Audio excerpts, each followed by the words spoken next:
Olá, boa noite. Governos federal e do Rio de Janeiro anunciam criação de escritório emergencial de combate ao crime organizado.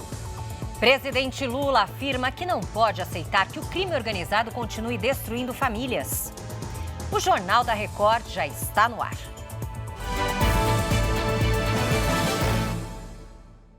Oferecimento Bradesco e Agro. Isso que é dupla raiz. No dia seguinte à operação nos complexos do Alemão e da Penha, no Rio de Janeiro, moradores encontraram dezenas de corpos na mata que divide as duas comunidades. Foi lá que aconteceu o principal confronto com traficantes do Comando Vermelho. A ação tem até agora 121 mortos confirmados. Do Rio de Janeiro, Leonardo Aque acompanha os desdobramentos da operação. Boa noite, Leonardo.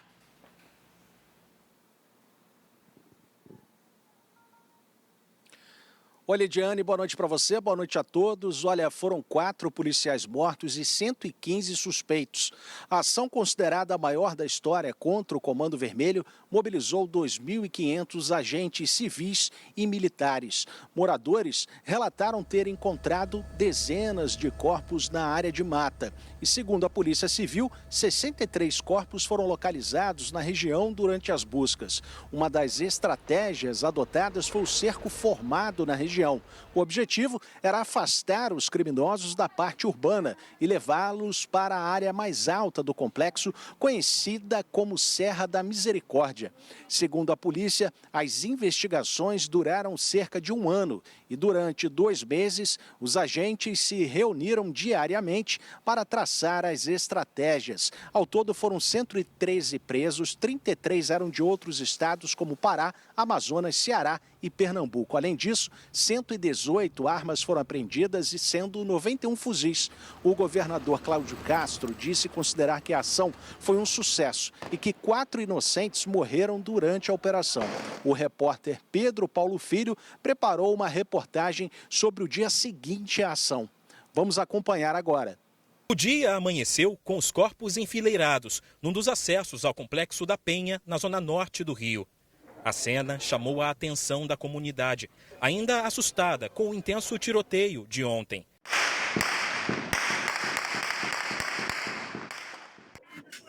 Familiares reconheceram os mortos no local. Os corpos foram retirados de uma área de mata. É a mesma região por onde narcoterroristas foram flagrados tentando fugir da polícia no início da mega operação. A Serra da Misericórdia divide os complexos da Penha e do Alemão. Ela já foi usada como rota de fuga em outras operações. Sabendo disso, a polícia infiltrou agentes na mata para surpreender os soldados do Comando Vermelho. A tática foi chamada de Muro do Bope. As outras forças, tanto da Polícia Civil, da Polícia Militar, empurraram esses elementos para essa rota de fuga. Houve um forte enfrentamento. Aqueles que optaram em se entregar foram presos. A remoção dos corpos começou ainda de madrugada, quando os tiroteios deram uma trégua. Pelo caminho, as marcas do confronto. No chão, cápsulas de fuzil e granadas. Nas árvores, sinais dos tiros. Tem 2 corpos aqui! Alguns criminosos estavam com roupas camufladas, escondidos na mata. Corpos retirados por moradores ainda usavam o fardamento de guerra. Os veículos da Defesa Civil não deram conta de transportar todos os corpos de uma só vez.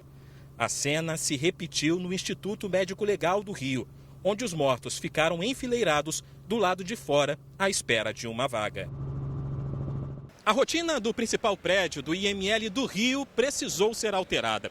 Com o grande movimento, a unidade aqui do centro da cidade decidiu fechar as portas para se dedicar à identificação dos corpos trazidos dos complexos da Penha e do Alemão. Outras ocorrências na capital foram encaminhadas para outras unidades. No prédio do Departamento Estadual de Trânsito do Rio, que fica ao lado do IML, uma estrutura da Defensoria Pública foi montada para receber familiares.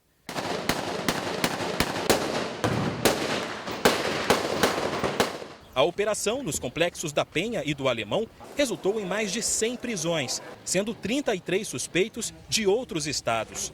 Narcoterroristas de Goiás e do Pará também morreram no conflito. Cercados pela polícia, os criminosos que estavam nessa casa se entregaram. Não, fez esculacho, o bagulho é papo de homem. Vem, rapaziada, pode vir. A dificuldade de acesso a pontos das comunidades e a proximidade com as vias expressas transformaram os complexos da zona norte do Rio no quartel-general do Comando Vermelho.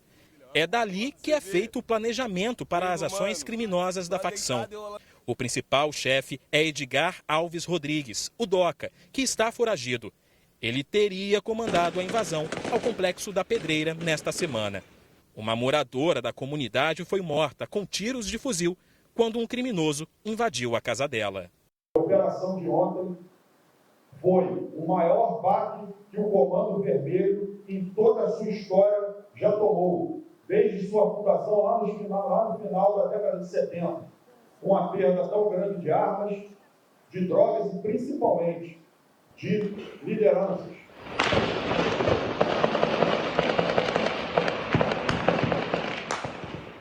A maior parte dos presos era formada por traficantes de outros estados. Eles se escondiam em comunidades cariocas e comandavam o crime à distância. No Pará, eles controlavam rotas de tráfico de drogas e armas pelo norte do país. Entre os alvos da operação estavam 32 criminosos do Pará.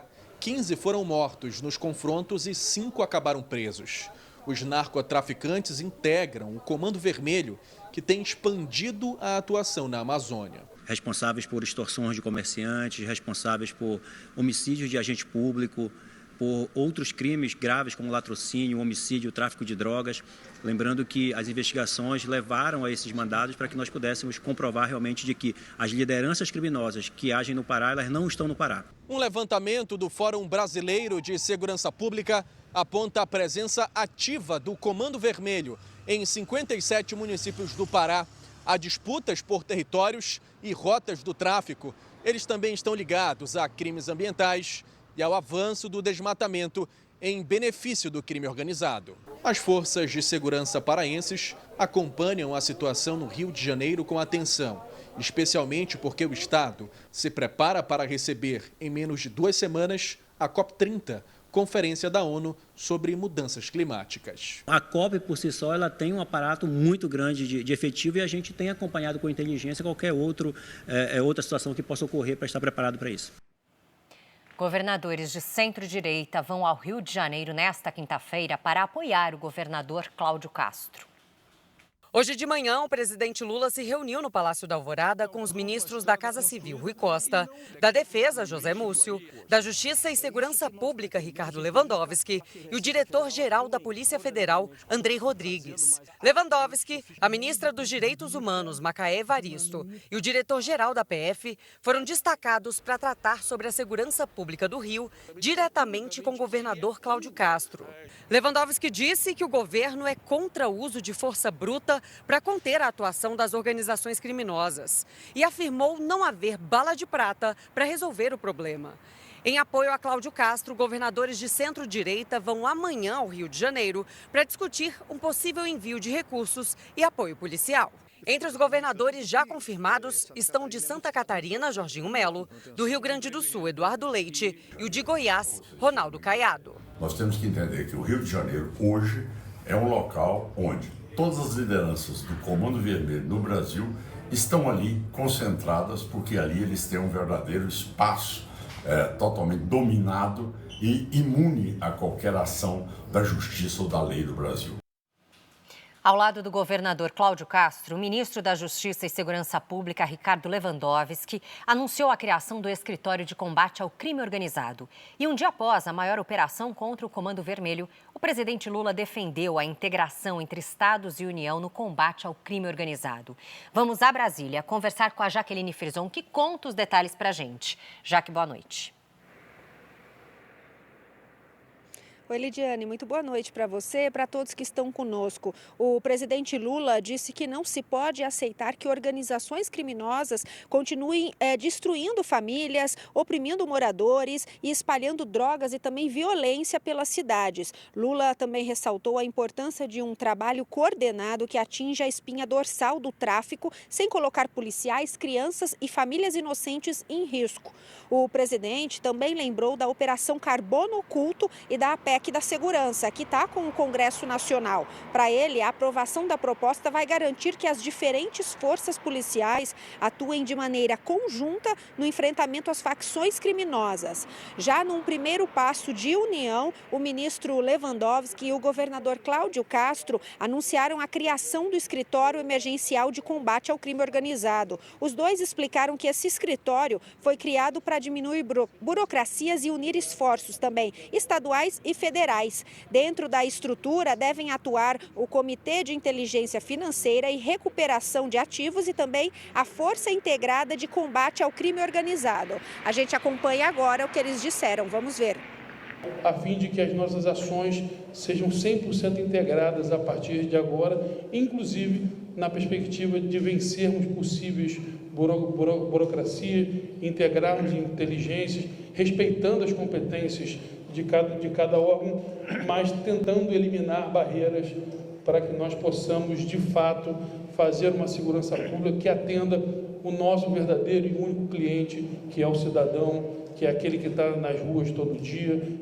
Nós vivemos uma união federal. Então, o problema de uma unidade federal é o problema de toda a união de estados membros desta federação.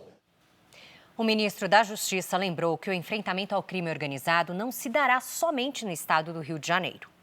Nós estamos enfrentando um problema muito sério, não só aqui no Rio de Janeiro, mas que se espraia por todo o país. Então, nós envidaremos todos os nossos esforços, nós investiremos recursos materiais e humanos para podermos enfrentar da forma mais conjugada, da forma mais coordenada possível. O governador do Rio lamentou as mortes dos policiais e disse que a batalha contra o crime foi vencida. No Rio de Janeiro, sozinho, tem condições de vencer batalhas, mas não tem condições de vencer a guerra.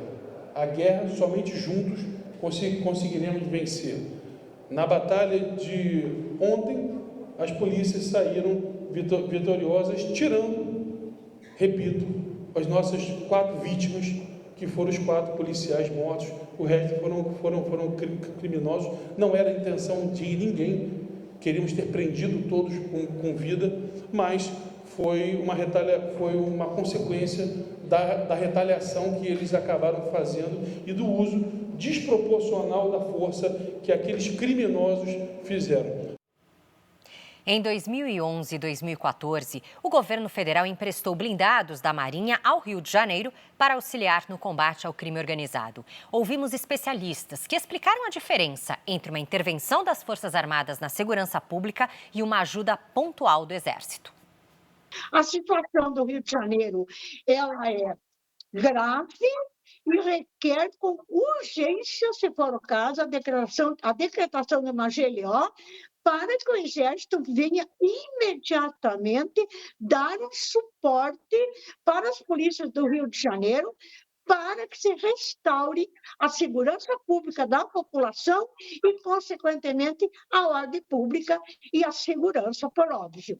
O decreto de garantia da lei e da ordem, que vai possibilitar uma atuação das Forças Armadas internamente, por exemplo, em um ente federado, como no estado do Rio de Janeiro, como ocorreu em diversas oportunidades, por exemplo, naquele período das UPPs, naquele período onde o Rio de Janeiro foi sede, né, para a Copa do Mundo e Olimpíadas.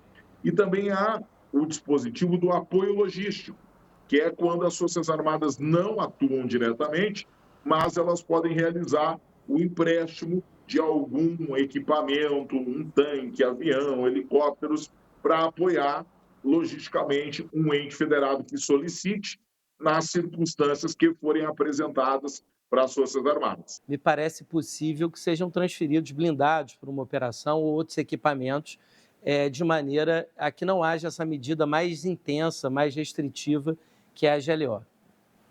Ainda nesta edição, nós voltamos a falar sobre a mega operação no Rio de Janeiro. O secretário de Segurança Pública de São Paulo confirmou que deve se licenciar do cargo por uma semana. A Rani Oliveira tem as informações. Oi, Rani, boa noite. Qual o motivo desse afastamento? Boa noite, Lidiane, e também a todos que nos acompanham. O secretário deve se licenciar no início de novembro por uma semana para votar no projeto que equipara organizações criminosas a terroristas. Segundo Derrite, que também é deputado federal pelo PP de São Paulo, a data de retorno à Câmara ainda não está definida e dependerá da decisão do governador do estado, Tarcísio de Freitas. A previsão anunciada, de acordo com Guilherme Derrite, é de que o texto seja discutido em reunião de líderes partidários na próxima semana, com possibilidade de ir à pauta de votações em novembro. Nesta quarta-feira, Derrite ainda defendeu a operação policial no Rio de Janeiro e afirmou que os policiais que participaram da ação são heróis. Lidiane? Tá certo, Rani. Obrigada pelas informações. Bom trabalho por aí. O presidente do Senado, Davi Alcolumbre, afirmou que vai instalar na próxima terça-feira a CPI do crime organizado. O relator da comissão deverá ser o senador Alessandro Vieira, que propôs a criação da CPI. O governo pretende disputar a presidência do colegiado e um dos favoritos é o senador petista Fabiano Contarato. O objetivo é evitar que os trabalhos se tornem uma disputa entre situação e oposição e que melhorias no combate ao crime e na integração entre forças de segurança sejam o foco principal das discussões. A CPI vai apurar a estruturação, a expansão e o funcionamento do crime organizado com foco na atuação de milícias e facções. Em mais um dia de esforço concentrado, a Câmara dos Deputados aprovou agora à noite a proposta que cria o regime especial de atualização e regularização patrimonial. A boa notícia para o governo é que foram incluídas nesse projeto algumas propostas que compensam as perdas financeiras que o governo teve com a derrubada da medida provisória alternativa ao IOF. Entre elas estão a limitação do seguro-defeso, do auxílio-doença e a compensação aos regimes próprios de previdência. As alterações tentam compensar um rombo de cerca de 30 bilhões de reais no orçamento do ano que vem. O presidente da Confederação da Agricultura e Pecuária do Brasil, João Martins, fez um alerta sobre uma crise que os produtores de leite enfrentam. Segundo João Martins, o motivo é a importação desleal de leite em pó. Em agosto de 2024, protocolamos o pedido de investigação de doping contra a Argentina e o Uruguai, porque as importações desses países têm derrubado artificialmente os preços e comprometido a sobrevivência do produtor brasileiro. Ele disse que a CNA tem atuado em defesa do setor e pediu ao vice-presidente Geraldo Alckmin a aplicação de direitos antidoping contra esses países. Se o governo não agir, teremos pequenos produtores de leite endividados, abandonados, atividade com queda na produção nacional. O Superior Tribunal de Justiça derrubou decisão da Justiça do Rio de Janeiro e determinou nova interdição da refinaria de Manguinhos. O ministro da Fazenda, Fernando Haddad, comemorou a decisão. Em declaração no Ministério da Fazenda, sem citar o nome da empresa, Fernando Haddad elogiou a decisão do STJ. A Refit foi interditada no fim de setembro em operação conjunta da Receita Federal e da Agência Nacional do Petróleo, sob suspeita de irregularidades. A Procuradoria-Geral do Rio tentou reativar as operações da refinaria. Asfixiar o crime organizado passa por uma atividade de inteligência para chegar aos verdadeiros mandantes e orquestradores, da atividade criminosa. Nós temos que operar para asfixiar o que irriga o crime organizado, o que abastece o crime organizado de recursos para a compra de armamentos, para aliciamento da juventude, para uma série de práticas conhecidas que não serão interrompidas se não se fizer o trabalho no andar de cima. Guilherme Boulos tomou posse como ministro da Secretaria-Geral da Presidência da República. A cerimônia no Salão Nobre do Palácio do Planalto reuniu principalmente representantes de movimentos sociais. Boulos, ex-líder do Movimento dos Trabalhadores Sem Teto, deixou o mandato de deputado federal para assumir o cargo no lugar de Márcio Macedo. O presidente Lula participou do evento, mas não discursou. Boulos pediu um minuto de silêncio em homenagem às vítimas da ação policial no Rio de Janeiro.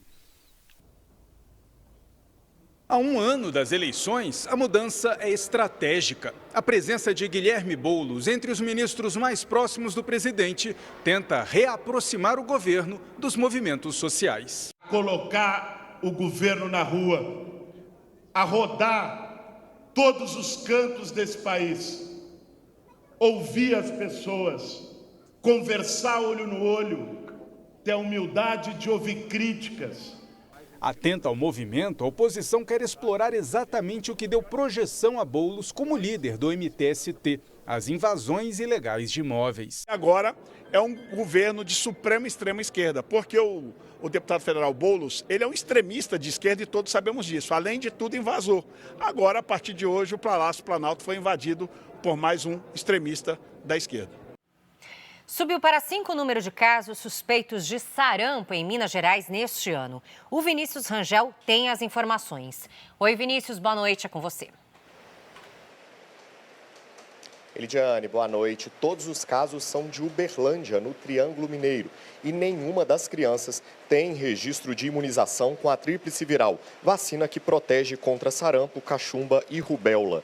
Segundo a Secretaria de Estado de Saúde, não há vínculo epidemiológico entre os casos. Os 2 primeiros registros foram no último dia 13. Em bebês de 1 ano que tiveram febres, mancha na pele e sintomas respiratórios leves. Outros 3 casos foram notificados esta semana e as crianças seguem em observação. O governo do estado disse que monitora a situação e reforçou a importância da vacinação. Lidiane. Obrigada, Vinícius, pelas informações. Agora a gente volta a falar sobre a mega operação contra o Comando Vermelho no Rio de Janeiro. O Ministério Público anunciou a abertura de uma investigação para apurar as circunstâncias das mortes. A gente volta com o Léo Ack, direto do Rio. Léo, conta pra gente como deve ser essa investigação.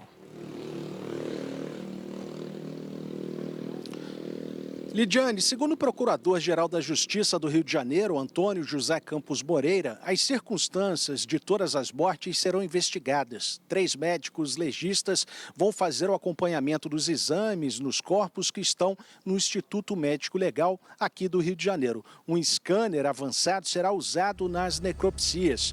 Imagens de câmeras corporais dos policiais foram solicitadas. Testemunhas também serão ouvidas na apuração. A promotoria informou que essa será uma investigação independente. Agora, depois da operação, o Rio amanheceu sem tiroteios, mas com a forte presença de viaturas nas ruas da cidade. 55 escolas e as principais universidades suspenderam as aulas. Vamos conferir na reportagem da Nicole Tim. Ruas praticamente vazias. Portas trancadas, agências bancárias sem funcionar por segurança e viaturas patrulhando as principais vias. Foi assim o dia numa das áreas comerciais mais movimentadas da Zona Norte. O clima ainda era de medo depois da operação policial para combater os narcotraficantes do Comando Vermelho. Nas redes sociais, ordens e ameaças circulavam. Devido às vidas que se foram no dia 28 de outubro, nenhum comércio deve abrir. Quem não respeitar vai ser severamente cobrado. Eu acho que o receio das pessoas é na retaliação que pode acontecer, né, do tráfico em relação à operação de ontem. Essa é a nossa preocupação hoje. Mesmo assustados, alguns comerciantes se arriscaram para não perder o dia de trabalho. Vou tentar abrir a loja, porque senão é um prejuízo muito grande para a gente que é trabalhador, né? Fica no meio desse fogo cruzado aí, é difícil para vir, difícil para voltar. A gente que fica nesse prejuízo aí. O Rio de Janeiro voltou ao estágio 1 de normalidade às 6 da manhã. Mesmo assim, o movimento nas ruas foi menor do que o habitual para uma quarta-feira. Para garantir a segurança de alunos e professores, as principais universidades suspenderam as aulas. Na Zona Norte, 55 escolas ficaram fechadas. O policiamento foi reforçado nas áreas de acesso ao transporte público. Pela internet, o prefeito Eduardo Paes escreveu que tudo estava funcionando normalmente, mas pediu atenção à população. O que nós conversamos ontem com o prefeito e com o governador é que a cidade tem que ter uma vida normal. Apesar de tudo que aconteceu ontem, hoje é um novo dia e é para funcionar tudo normalmente. O governo da Argentina reforçou a segurança na fronteira com o Brasil. A ministra da Segurança argentina anunciou um alerta máximo nos acessos ao país e disse que a intenção é evitar que criminosos em fuga entrem em território argentino. O governo classifica o Comando Vermelho e o PCC como grupos terroristas. O país também prometeu monitorar todos os brasileiros que chegam e garantiu que os turistas não serão incomodados. Amigos e parentes de 2 policiais mortos nos confrontos prestaram as últimas homenagens. Os outros 2 agentes mortos vão ser enterrados nesta quinta-feira. A despedida foi sob aplausos, enquanto o helicóptero fez um sobrevoo. O policial civil Marcos Vinícius Cardoso de Carvalho, conhecido como Máscara, foi um dos 4 agentes mortos na mega operação. Ele tinha 51 anos. Os amigos lembram que o colega estava há 26 anos na corporação e vivia um bom momento profissional e pessoal. Acabou de ficar avô, 20 dias que ganhou um netinho. 20 dias. Foi promovido agora. Tem uns dias que ele foi promovido. Muita emoção também no enterro do outro policial civil atingido no confronto. Rodrigo Veloso Cabral tinha 34 anos e apenas 2 meses de polícia. Ele deixa a mulher e uma filha. Amanhã serão enterrados os corpos dos outros 2 agentes mortos. Os sargentos do grupo de elite da Polícia Militar, o BOP, Cleiton Serafim Gonçalves, de 42 anos, e Éber Carvalho da Fonseca, de 39. Nas redes sociais, a esposa de Éber postou a última conversa com o marido. Ela pergunta como estava. Ele responde que estava bem e pediu que a mulher continuasse orando. Os agentes mortos vão ser promovidos postumamente pelo governo do estado. Desde o começo do ano, 126 agentes de segurança foram baleados em confrontos com criminosos na região metropolitana do Rio. Deste total, 60 morreram. Estamos brigando, lutando contra um inimigo, gigante. Vidas de profissionais estão sendo ceifadas de suas famílias, mas infelizmente é a nossa profissão. Apenas ontem foram 9 policiais feridos na troca de tiros nos complexos do Alemão e da Penha. Entre eles, um PM do Batalhão de Ação com Cães e um delegado atingido na perna, que segue hospitalizado em estado grave. Eu nunca mais na minha vida eu vou me esquecer desse dia, 28 de outubro de 2025, em que nós tivemos 4 grandes heróis que deram a sua vida pela sociedade. Em São Paulo, uma parceria entre o Hospital Moriá e a operadora CarePlus está inovando no atendimento a pacientes. Com o avanço das tecnologias, o setor de saúde tem investido em soluções que unem eficiência e acolhimento. Em São Paulo, uma parceria entre o Hospital Moriá e a operadora CarePlus traz inovação ao modelo de atendimento hospitalar. O serviço conta com um profissional dedicado a facilitar a comunicação entre pacientes e equipes médicas, agilizando autorizações e reduzindo falhas no processo. O processo de autorização, ele acontece de uma forma mais rápida, ele acontece de uma forma mais eficiente. Normalmente, o médico ele não tem contato com os outros elos da cadeia e você perde informação. Você tem exames repetidos, você tem exames desnecessários. Então, quando você tem uma integração maior desses parceiros, você diminui o desperdício. Neste ano, foram criadas áreas exclusivas para beneficiários da operadora que vão do pronto-socorro à internação. Segundo a CarePlus, o novo modelo já registra 93% de aprovação entre os usuários. O novo formato também inclui um serviço de check-up dentro do hospital. A partir de novembro, beneficiários do plano de saúde poderão realizar exames e consultas em um único dia, com acompanhamento de um enfermeiro durante todo o processo. Hoje ninguém tem tempo a perder, está todo mundo nessa correria. Então a gente conseguiu otimizar para que o paciente fique numa manhã, ele faça os exames, ele passe em consultas, ele se alimente. Então esse check-up é bem otimizado e o paciente ele consegue fazer a prevenção da saúde dele, prevenção de doenças e cuidar da saúde. A Justiça de Paris informou que os 2 suspeitos presos na semana passada admitiram participação no roubo ao Museu do Louvre.